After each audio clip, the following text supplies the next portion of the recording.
Para una correcta interpretación sistemática de un electrocardiograma, es necesario describir algunos de los conceptos básicos independientemente del motivo por el cual se realice o se solicite el estudio.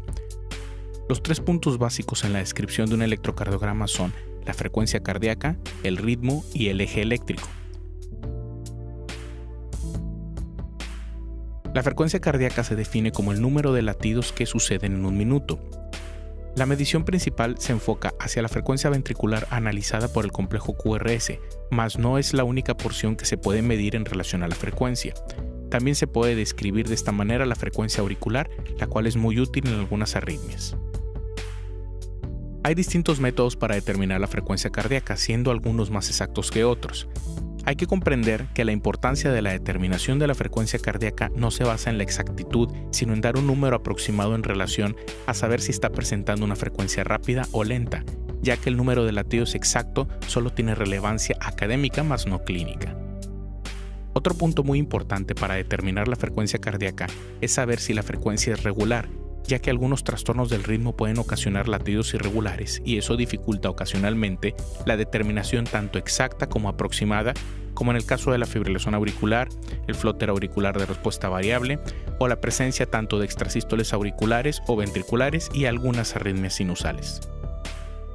La manera más sencilla de determinar la frecuencia cardíaca exacta es tomar un trazo electrocardiográfico durante 60 segundos y contar el número de complejos eléctricos. Este método es tanto aplicable para ritmos regulares como irregulares, pero es un método muy poco práctico y tardado. Otro método para determinar la frecuencia cardíaca exacta es contar el número de cuadros pequeños entre 2 complejos a analizar y dividir 1500 entre el número de cuadros pequeños.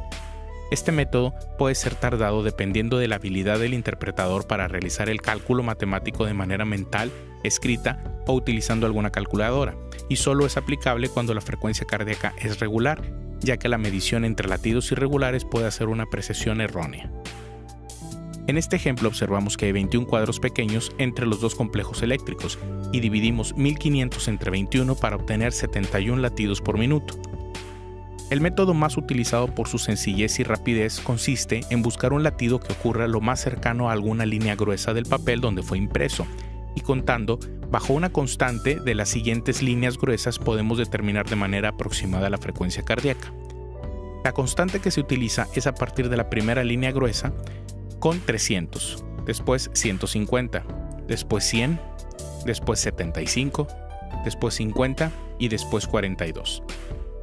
En este mismo ejemplo, utilizando este método, podemos determinar que hay 4 líneas para llegar hasta el siguiente latido, por lo cual calculamos la primera línea como 300, la segunda como 150, la tercera como 100 y la cuarta como 75. Es muy frecuente encontrar un complejo QRS muy cercano a una línea gruesa, pero el siguiente latido no se presenta de la misma manera. En estos casos, lo que se hace es calcular el valor de cada cuadro pequeño para sumarlo o restarlo dependiendo la línea más cercana al segundo latido. En este ejemplo podemos observar que el latido ocurre justo después de la cuarta línea, por lo cual cada cuadro pequeño tiene un valor de 3. Así que podemos tanto sumar o restar el valor dependiendo del punto en el que partimos para contar.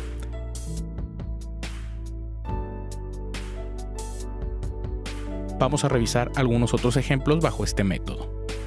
En este ejemplo podemos observar que ningún latido ocurre sobre una línea gruesa, por lo cual podemos tomar de referencia alguna parte del QRS que pase por una línea y a partir de ahí hacer el cálculo. Esta parte de la porción ascendente de la onda R nos puede servir para iniciar el cálculo y vemos que hay 6 líneas gruesas hasta el siguiente complejo, por lo cual sabemos que la frecuencia se encuentra entre 50 y 43. Considerando que el valor de cada cuadro pequeño en este caso es de 1.5, basta restar a partir de la línea que representa el 50, 6 para obtener 44 latidos por minuto. En este ejemplo observamos que el latido ocurre justo sobre una línea gruesa y el siguiente latido aparece justo antes de la segunda línea, por lo cual la frecuencia cardíaca se encuentra entre 300 y 150 latidos por minuto. En este caso, el valor de cada cuadro pequeño es de 30, por lo cual sumamos 30 a los 150 que representa la segunda línea y obtenemos 180 latidos por minuto.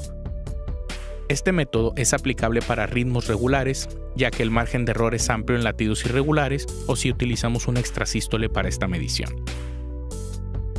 En los casos de ritmos irregulares como la fibrilación auricular, en la cual cada espacio entre latidos es distinto, debemos utilizar un método distinto. Este método consiste en localizar en el trazo del ritmo, que en la gran mayoría de los electrocardiogramas de hoja completa aparece en la parte inferior, y podemos contar el número de latidos que aparecen en 6 segundos, considerando que un segundo está formado por 5 cuadros grandes, por lo cual debemos de contar el total de latidos en 30 cuadros grandes, que van a ser 6 segundos, y multiplicarlo por 10. De esa manera calculamos el minuto completo y damos un número aproximado de la frecuencia cardíaca real. En este ejemplo de ritmo irregular secundario a una fibrilación auricular, podemos observar que el número de latidos durante los 6 segundos son 17, y los multiplicamos por 10 obtenemos 170 latidos por minuto. Hay que recordar que no existe una derivación en específico para poder valorar la frecuencia cardíaca, ya que es el mismo latido el que estamos analizando de distintas proyecciones eléctricas, por lo que se recomienda utilizar la que presente de manera más evidente los complejos QRS. La determinación del ritmo cardíaco es muy importante, ya que nos indica el origen anatómico eléctrico del latido cardíaco. Ocasionalmente se confunde el término de ritmo con el de frecuencia cardíaca, pero ya revisamos previamente que la frecuencia cardíaca nos determina la velocidad del latido y el ritmo nos determina el origen de ese latido. No todas las derivaciones favorecen al estudio del ritmo, ya que el vector de despolarización auricular es hacia abajo, adelante y hacia la izquierda, en los cuales se observa mejor en las derivaciones D2 y V1. Mas no siempre se va a limitar a estas dos derivaciones, ya que por las mismas variaciones anatómicas de la posición del corazón, algunas derivaciones pueden mostrar una onda P más evidente que las típicas, por lo cual la recomendación es que se estudie donde se vea mejor la onda P. Un ritmo normal que se origina en el nodo sinusal se denomina ritmo sinusal. Los criterios para poder establecer que un ritmo es sinusal es la presencia de ondas P seguida de todo complejo QRS en todos los latidos, y siendo esta onda P positiva en D2 y negativa en AVR.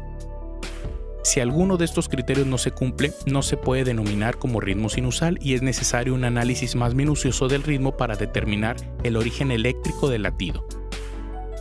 En este ejemplo podemos observar la presencia de ondas P antes de cada complejo QRS, siendo morfología positiva en D2 y negativa en AVR, por lo cual se confirma que el ritmo es sinusal. En este otro ejemplo, observamos la presencia de ondas P previa a cada complejo QRS, pero la morfología de la onda P es positiva en D2 y positiva en AVR, por lo cual, de manera estricta, podemos decir que este es un ejemplo de un ritmo que no es sinusal. Es muy importante poner suma atención en estos casos, ya que la mayoría de las ocasiones que sucede es por una mala colocación de los cables. En este siguiente ejemplo podemos observar que no existe una onda P definida previa a los complejos QRS y solo se aprecia ruido fino de la línea de base. Con esta información podemos asegurar que este ritmo no es sinusal. En los casos en que determinamos que un ritmo no es sinusal, estamos obligados a dar un nombre al ritmo que está apareciendo, por el cual se recomienda ver el video referente a las arritmias para un mejor entendimiento y análisis electrocardiográfico. La determinación del eje eléctrico es una de las partes que se consideran más complejas a estudiar por presentar diversos métodos. El eje eléctrico nos indica la sumatoria de todos los vectores de despolarización auricular en la onda P, ventricular en el complejo QRS y la repolarización ventricular en la onda T. Con finalidad de aplicación clínica, solo se acostumbra a determinar el eje eléctrico ventricular con la utilización del complejo QRS.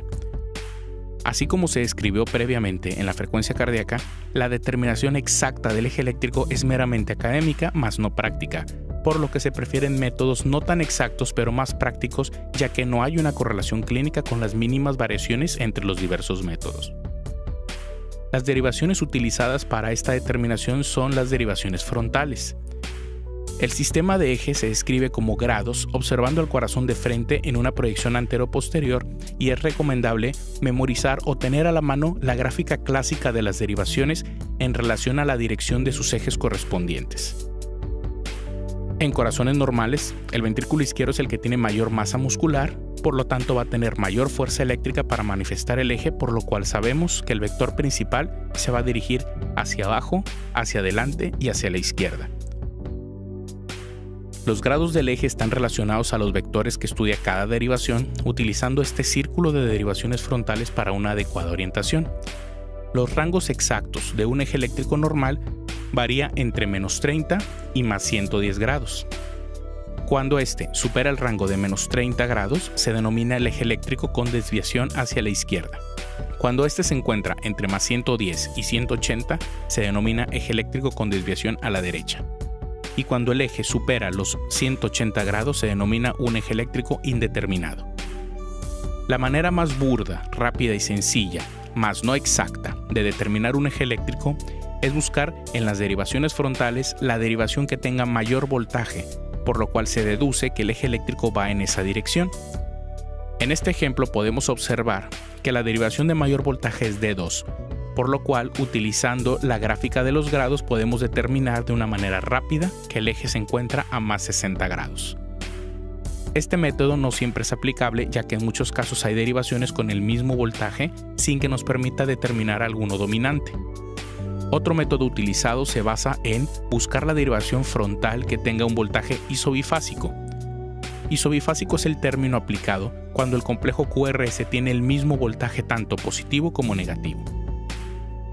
Si determinamos una derivación isobifásica, necesitamos encontrar la derivación que cruza perpendicular para poder determinar si esta es positiva o negativa y describir el eje.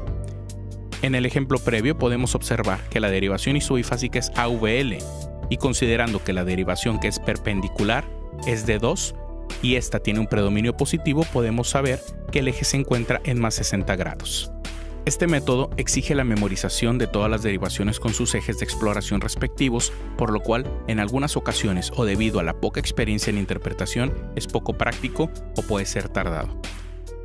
Otro método que es el más utilizado en la práctica clínica es el de los cuadrantes. En este método utilizamos solo dos derivaciones perpendiculares para poder separar en 4 cuadrantes, 2 superiores y 2 inferiores con una división derecha-izquierda. La derivación que nos va a permitir dividir el corazón en mitad derecha e izquierda es de 1, ya que su exploración eléctrica corre de 0 a 180 grados. Cuando esta derivación tiene predominio de voltaje positivo, nos indica que el eje se encuentra en algún punto de la mitad izquierda. Cuando es de predominio negativo, el eje se encuentra en algún punto de la mitad derecha. Con solo el estudio de la derivación de 1 no podemos determinar si el eje se encuentra en la mitad superior o inferior. Para eso necesitamos una derivación perpendicular a D1, la cual es AVF, que nos va a permitir dividir la situación anatómica del eje en una porción superior e inferior. Cuando el predominio es positivo en AVF, el eje se encuentra en algún punto de la mitad inferior, y cuando el predominio es negativo se encuentra en un punto de la mitad superior. Con este principio podemos hacer el análisis de D1 y AVF para poder determinar el cuadrante del eje eléctrico y utilizamos de orientación la siguiente tabla. Si tenemos D1 positivo y AVF positivo, eso es un eje normal ya que se encuentra entre 0 y más 90 grados. Si tenemos D1 positivo y AVF negativo, el eje se encuentra desviado hacia la izquierda ya que se encuentra entre 0 y menos 90 grados. Cuando tenemos D1 negativo y AVF positivo, es un eje desviado hacia la derecha ya que se encuentra entre más 90 y 180. Y si tenemos D1 negativo y AVF negativo, es un eje indeterminado que se encuentra entre 180 y menos 90. En este ejemplo podemos ver que se encuentra D1 y AVF con predominio positivo, por lo cual el eje se encuentra en el cuadrante inferior izquierdo entre 0 y más 90 grados, lo cual es un eje normal. En este otro ejemplo podemos observar que D1 se encuentra negativo y AVF isobifásico, por lo cual el eje se encuentra en el cuadrante inferior derecho y al ser isobifásico AVF, el eje exacto se encuentra a 180 grados, siendo un eje desviado a la derecha. En este último ejemplo podemos observar que D1 se encuentra positivo y AVF negativo, por lo cual el eje se encuentra en el cuadrante superior izquierdo entre 0 y menos 90 grados, siendo un eje desviado hacia la izquierda.